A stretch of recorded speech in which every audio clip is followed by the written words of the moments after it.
Gazipur Sreepur Rajabari union পাবুড়িয়াচালা বিএনপির উঠান বৈঠকে অনুষ্ঠিত দলের পক্ষে জনসচেতনতা বৃদ্ধির আহ্বান অ্যাডভোকেট মহিদুল ইসলাম নয়ন।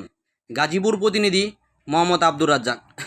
গাজীপুর জেলা শ্রীপুর উপজেলা রাজাবাড়ী ইউনিয়নের পাবুড়িয়াচালা স্কুল মাঠে বাংলাদেশ জাতীয়তাবাদী দল বিএনপির উদ্যোগে এক উঠান বৈঠক অনুষ্ঠিত হয়েছে।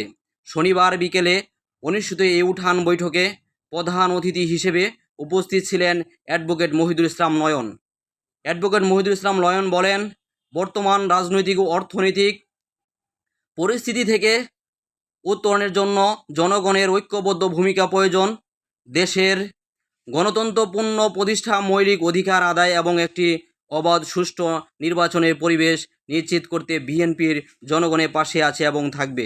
উঠান বৈঠকে রাজাবাড়ী ইউনিয়নে বিএনপি ওয়ার্ড থেকে আগত স্থানীয় নেতাকর্মী অংশগ্রহণ করেন। আলোচনা সভায় দলের আনুষ্ঠানিক কর্মকাণ্ড জোরদার করার পাশাপাশি আগামী দিনের আন্দোলনে কর্মসূচি নিয়ে দিক নির্দেশনা প্রদান করা হয়। স্থানীয় পর্যায়ে বিএনপির এ সময় সাংগঠনিক তৎপরতা এলাকা ব্যাপক সাড়া ফেলেছে বলে স্থানীয় নেতাকর্মী জানান। তারা বলেন, জনগণের দুঃখ দুর্দশার কথা বলতেই মাঠে নেমেছে বিএনপি।